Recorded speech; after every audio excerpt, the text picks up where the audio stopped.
we will sing your own on the last page in the songbook.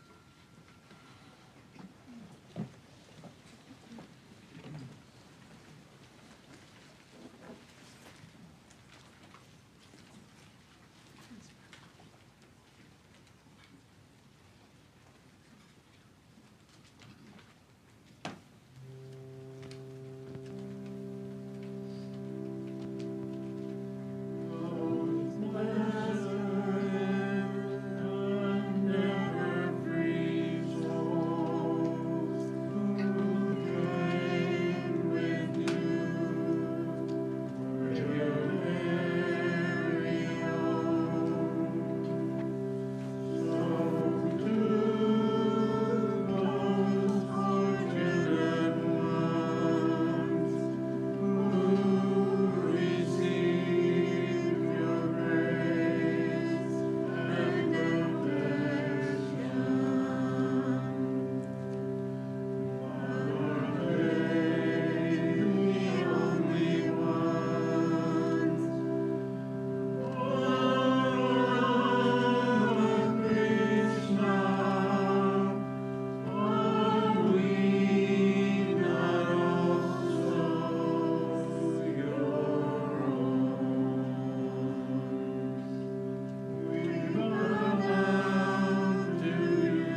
going to sing the song Bhavasagara from page number 6.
पृथिवी शान्तिरन्तरिक्षगं शान्तिर्द्यौ शान्तिर्दिशः शान्तिरवान्तर दिशा शान्तिरग्निः शान्तिर्वायुः शान्तिरादित्यः शान्तिश्चन्द्रमा शान्तिर्नक्षत्राणि शान्तिरापः शान्तिरोषधयः शान्तिर्वनस्पतयः शान्तिर्गौ शान्तिरजा शान्तिरश्वः शान्तिः पुरुषः शान्तिर्ब्रह्म शान्तिर्ब्राह्मणः शान्तिः शान्तिरेव शान्तिः शान्तिर्मे अस्तु शान्तिः. May there be peace on earth and in the sky. May there be peace in the water and in all directions. May there be peace in the plants, in the trees, and in animals. May there be peace in the hearts of all beings. May there be peace in everyone and in everything. Sarvetra sukhinas santu, sarve santu niramayaha, sarve bhadrani pashyantu, ma kaschit dukkha bhag bhavet, sarvastaratu durgani, sarvo bhadrani pashyatu, sarvas sadbuddhimapnotu, sarvas sarvatra nandatu. May all be happy and healthy. May all see what is good, and may no one experience misery. May all overcome their obstacles and acquire good tendencies. May people everywhere find joy and fulfillment.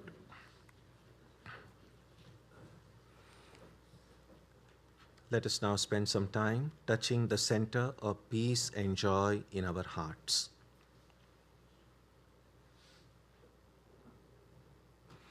A good way to begin the practice is to withdraw the scattered energies of the mind and bring them to rest on one point.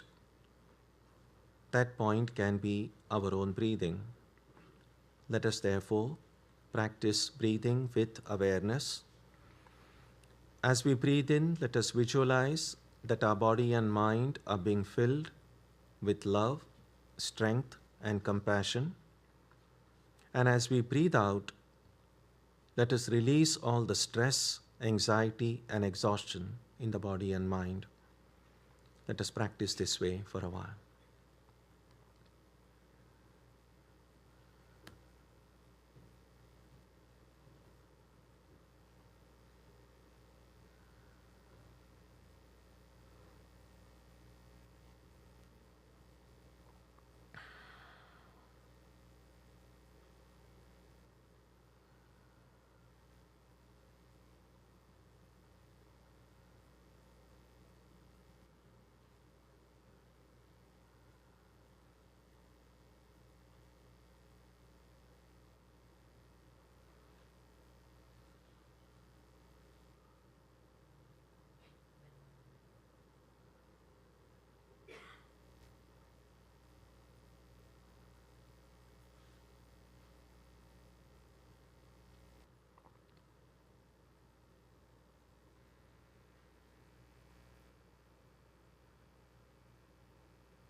Let us now turn our attention to the region of our heart.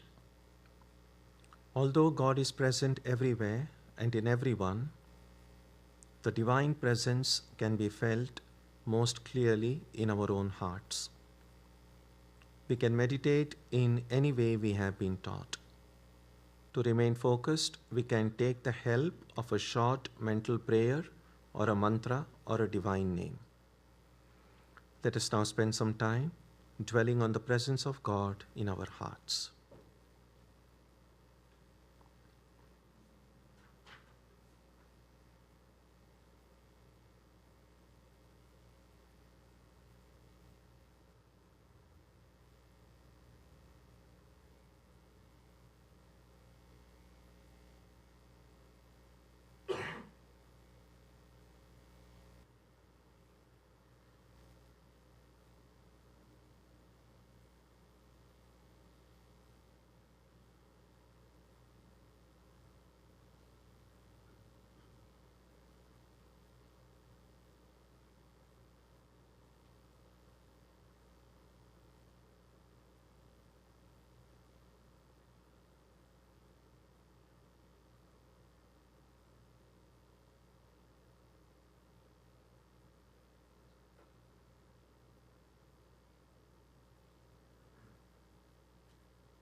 Om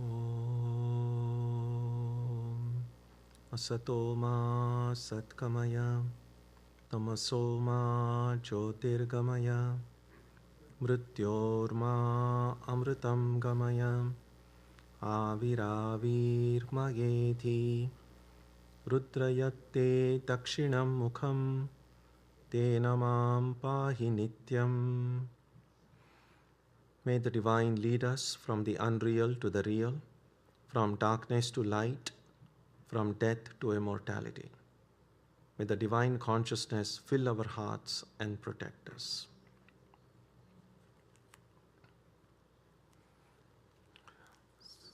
So today we gathered to celebrate Guru Purnima. Purnima is really means the full moon, and the full moon was on Friday. So according to the lunar calendar, the Guru Purnima came on Friday, but as we do every year, we are celebrating it on the nearest Sunday, so more of you can participate, since every one of us can't come on weekdays. This day is selected traditionally to honor and respect, offer respect to our teachers, because this is the birthday of Vyasa. Vyasa is a big name in the Vedanta tradition. There are so many things attributed to Vyasa that sometimes scholars have wondered whether it's a one person or just a placeholder where because, for instance, look at it this way. Vyasa is seen as one who has systematized this vast Vedic literature into 4 books. Vyasa is the author of the Mahabharata. Vyasa has written a very elaborate commentary on Patanjali's Yoga Sutras. Vyasa is also attributed as the author of the Bhagavata. There are so many central texts in the tradition which are attributed to Vyasa that oftentimes scholars have wondered that this may not have been the work of a single person. unlike the times in which we live, in olden days there was no copyright, so people were not so concerned about everyone should know who has written it rather than what is written. Whether or not, whether it's one person or too many person really doesn't matter so much. But this day, this particular full moon day is seen as the day attributed as a birthday of Vyasa. And it's a very healthy practice to observe this one day to honor our respective teachers, because sometimes loyalty to one's own teacher can sometimes cross the line to the extent that one starts a kind of an unhealthy competition. Something like, which sounds very childish, my teacher is better than your teachers. My teacher is more powerful than your teacher. So these kind of things can occur. Just as it can happen in secular life, these things can happen in spiritual life as well. To emphasize that even though we may have different teachers, but the source from which knowledge comes through many different ways, the source is the same. Just as we have a family lineage, we trace our family lineage for parents and grandparents and great-grandparents and so on. Similarly, there is the spiritual lineage.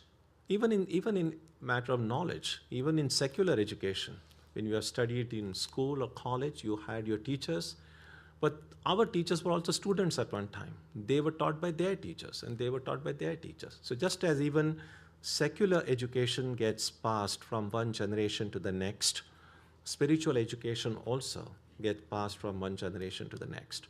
And so this is called the spiritual lineage. In Sanskrit, they often call it the Vamsha Parampara. In some of the major Upanishads, towards the end, we have a brief description of this spiritual lineage. Usually nothing more than names of a few of the sages of the Vedic period. About most of them, we know very little beyond their names. But what's interesting in that lineage that is mentioned in the books is that it all ultimately ends up in either Shiva or Vishnu. In other words, the Vedas want to emphasize that in a very real sense, God alone is the teacher of all of us. It's that wisdom that comes from the divine source is passed from one generation to the next until it comes to us in the form of the teacher or the guru that we have. In Patanjali's Yoga Sutras, the definition of Ishvara, or the personal God, Patanjali defines it as Sapurvesham api Guruhu, that God is the teacher of all teachers. Now, in different traditions, we have learned to understand the role of God in our lives, or the role of those who are God's representatives.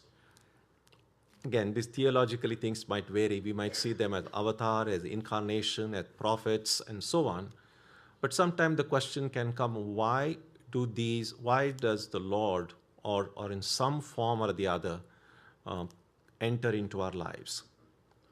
And there are many answers, and all of those answers are quite valid, that God comes to save us, God comes to take away our sufferings, God comes to, and so on. And in the Gita we find God comes to whenever the dharma is on a decline and adharma increases, when goodness is on the decline and evil seems to rise higher, then somehow, in some kind of a divine mechanism, some power descends down to restore the balance. I say restore the balance because so many of these prophets, incarnations, and avatars have come. Evil hasn't really totally disappeared, but it has gone down to manageable limits, you could say. The reason is, Swami Vivekananda said, this creation is a lost equilibrium. If evil were totally to be eliminated, then this world wouldn't be what we call a world. So if this creation in some form has to continue, you have to have these polarities between good or bad. And what we need is a kind of evil, if we cannot eliminate it, at least it should be small enough for us to manage it. Some of us who are older know that in the early decades, the nuclear problem was, well, if we can't solve it, let's also be containment. Containment was considered a more manageable thing to do. So evil in life is a little bit like a problem of containment in some ways. Now, that doesn't mean it will never go. What it simply means is that if evil has to be eliminated, the opposite of evil also has to go. You just can't have one side of the coin. And that's why Vedanta emphasizes, yes, God is good, which is to say God is not bad, but God is more than good. God is one who transcends even the notion or the polarity of God and good and evil. So it's this God as teacher that is one way we can understand the role that the divine plays in our lives. Swami Vivekananda was fond of saying that religion is, he said, learning is religion. And one of his disciples, Josephine MacLeod, she said that Swamiji learned, every day he learned something new. And I think that's a good way we can assess how we have done in the course of a day. Every night before going to sleep, we can just look at ourselves and ask, have I learned anything new today? It doesn't have to be something very earth-shattering or profound. It could be something very simple, but something I didn't know at the beginning of the day, and now I know. So long as we are learning every day, we are growing.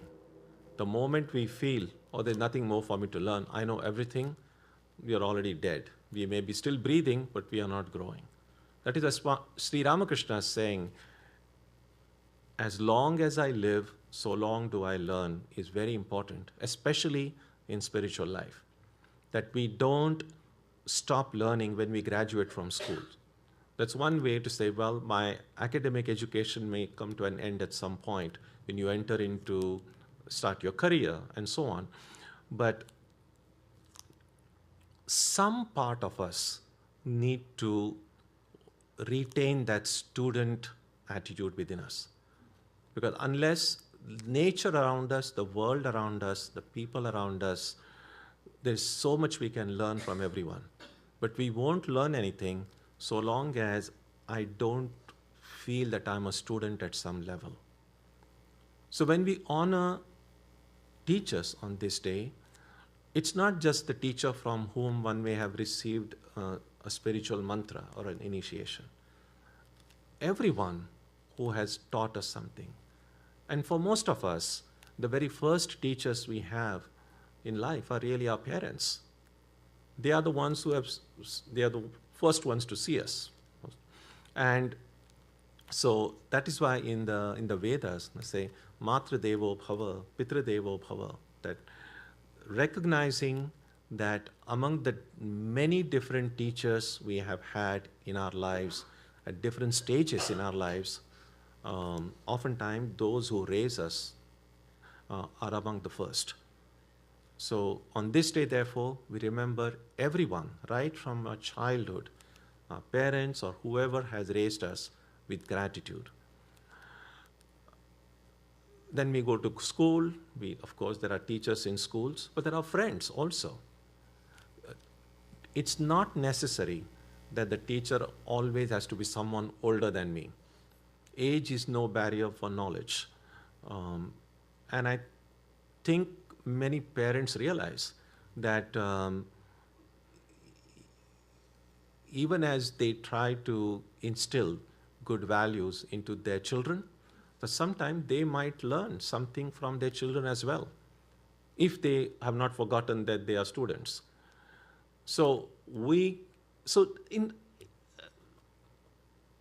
I see teaching as a two-way street. It's never one way. That a teacher is one who imparts knowledge. A student is one who receives knowledge. But even in that process, even when the teacher is learning, I remember years ago, we have a monastic training college in Belur and so it's a 2-year course. So the senior batch, the monk who was 1 year senior to me.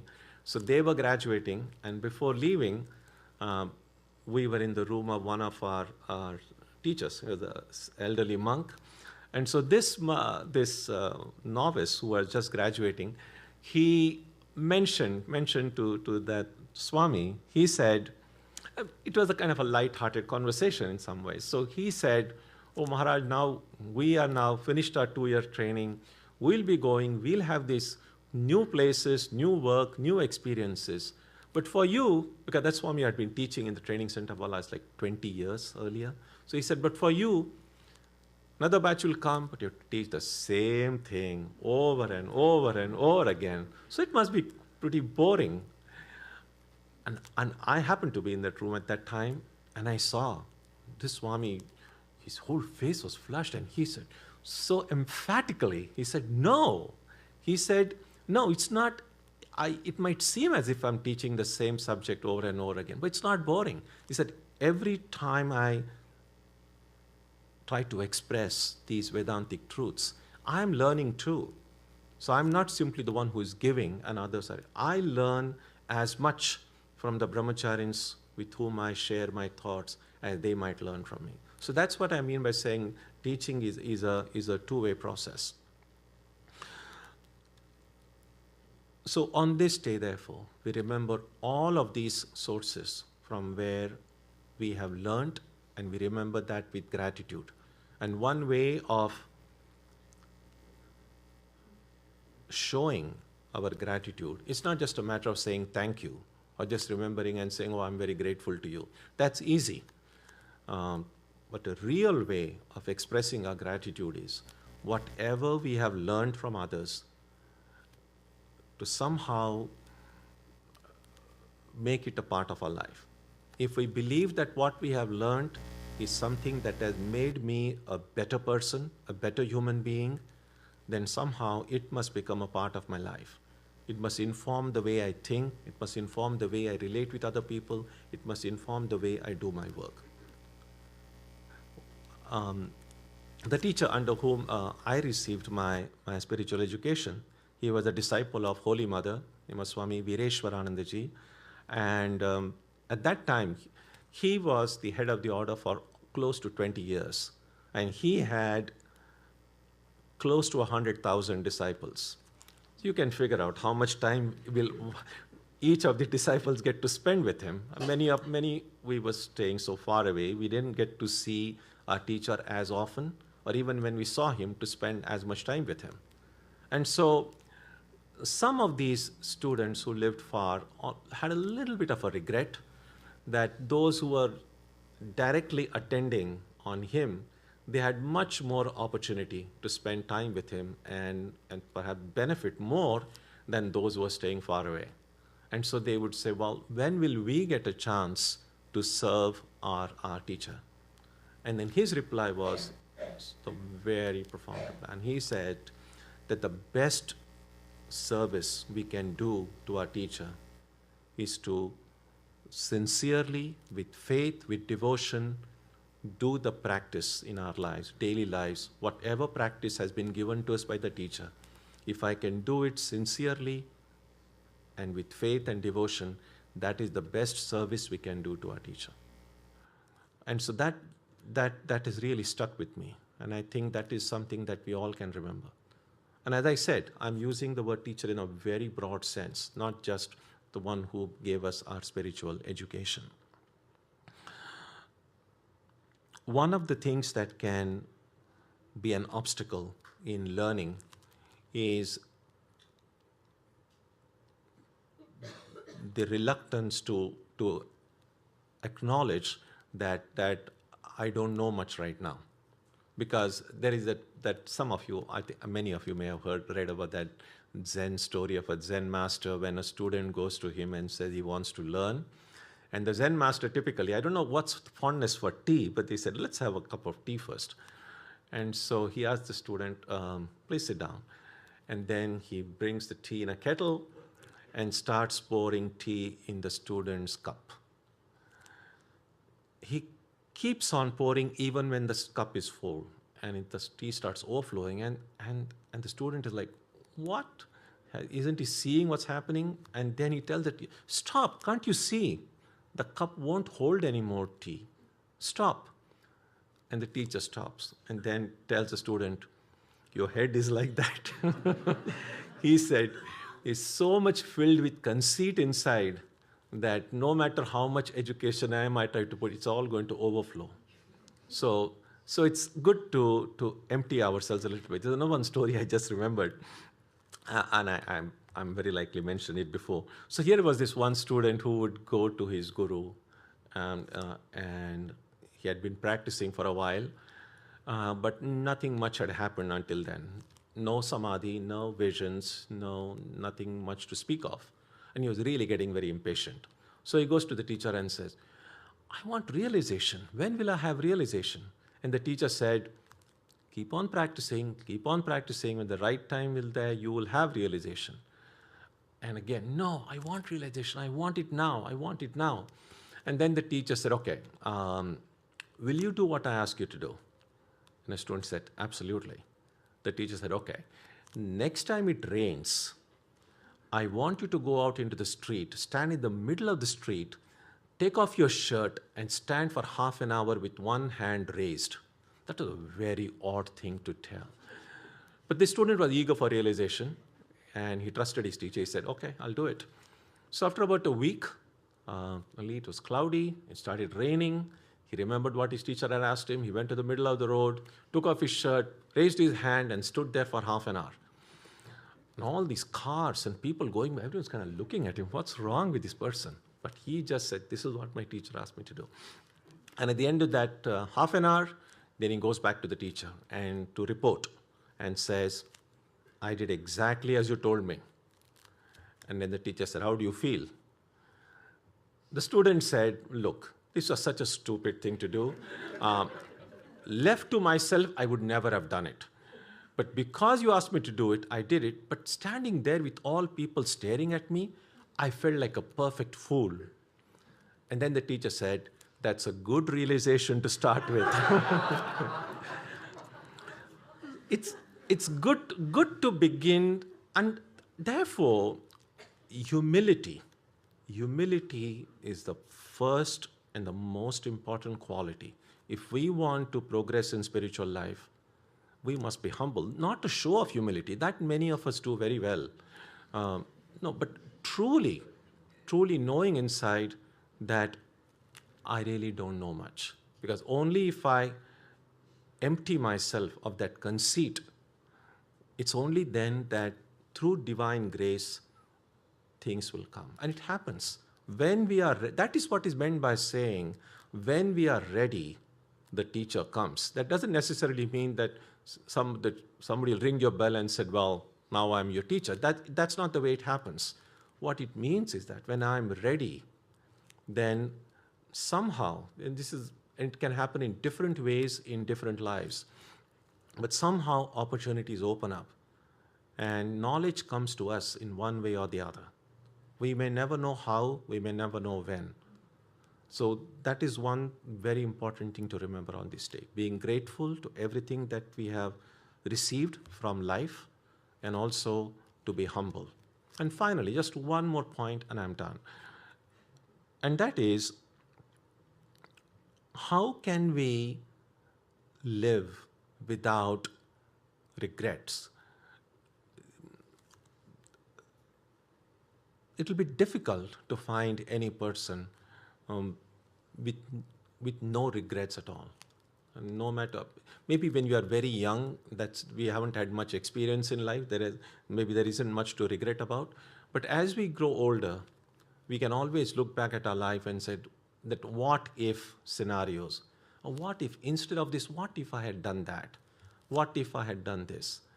That kind of thinking is not helpful in spiritual life. What is helpful is if we can recognize that my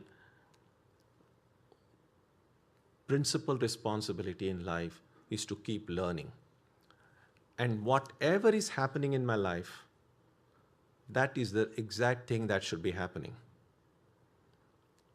The time everything happens in our life, that is the time it was supposed to happen. What happens, that is exactly what should happen. No other thing would have been ideal for me. So we need an amount of faith in God, that if God loves me, then whatever happens in my life, at whatever time it happens, is exactly the way it was meant to be. The only option I have is whether or not to learn from it. That's where I can use my willpower. Not in figuring out whether it should happen this time, or this person or that person, or this place or that place, or this job or that job. Of course, we have to use our judgment, the best judgment we have at any given moment, to take decisions, to make choices. It's not as if we just sit there doing nothing. We have to do the best we can. But recognize, ultimately, that the way, and every one of us is unique. No two lives are identical. Things happen in lives. And if we recognize that whatever happened in my life was exactly how it was meant to be, and that's an act of love. God wanted me to experience all of this, and what I can do is learn from that experience. That is the way we can grow and develop in our spiritual lives. So three simple things: to recognize the role of teachers in our lives, that teaching can come from most unexpected sources, maybe from your children, grandchildren, maybe from the person on the street, maybe when you're going on the subway.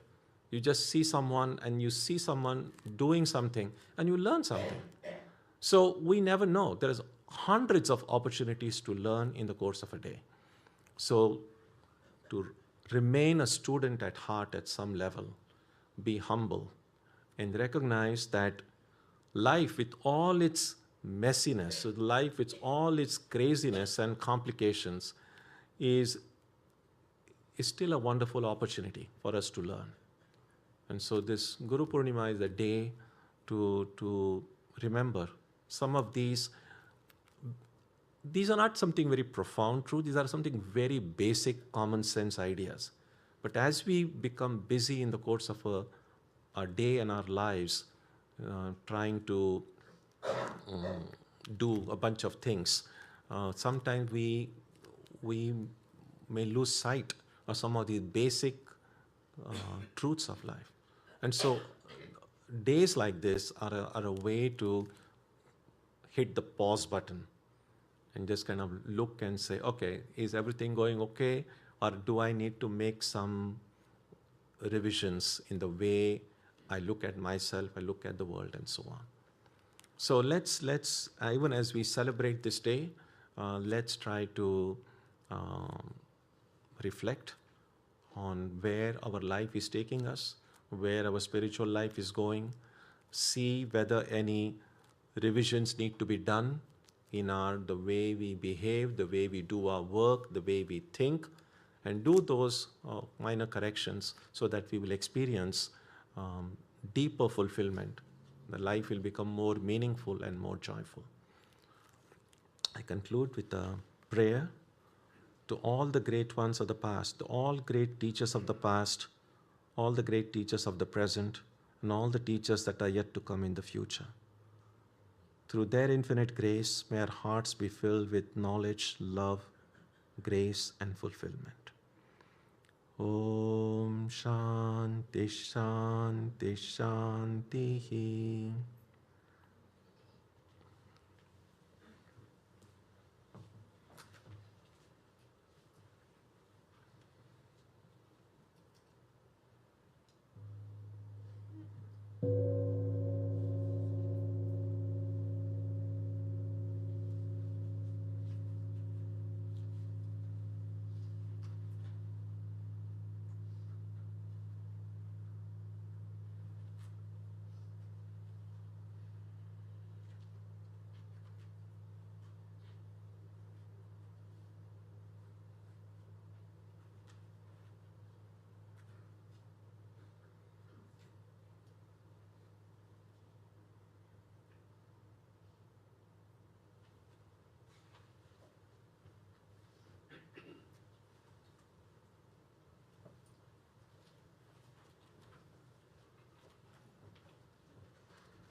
Now we'll have Arati, then we'll do Sarvamangala, and then we'll go for potluck. But before that, I wanted to tell you about the upcoming programs.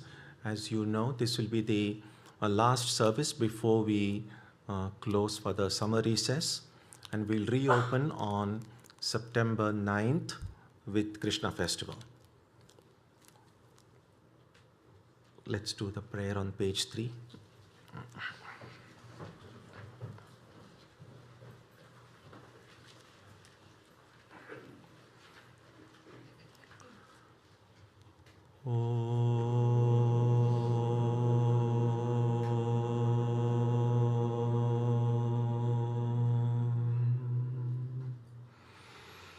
May the Divine Being, who is the Father in heaven of the Christians, Holy One of the Jewish faith, Allah of the Muslims, Buddha of the Buddhists, Tao of the Taoists, Ahura Mazda of the Zoroastrians, the Great Spirit of the Native Americans, and Brahman of the Hindus, lead us from the unreal to the real, from darkness to light, from death to immortality. May we be granted strength, freedom, and clear understanding.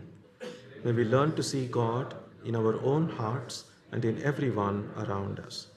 May God bless us all and fill our hearts with gratitude, grace, and love. Om Shanti Shanti Shanti. Peace, peace, peace be unto all.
Sarvamangala on page 5.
please be seated. Let the volunteers, so to make arrangement there, leave the hall first.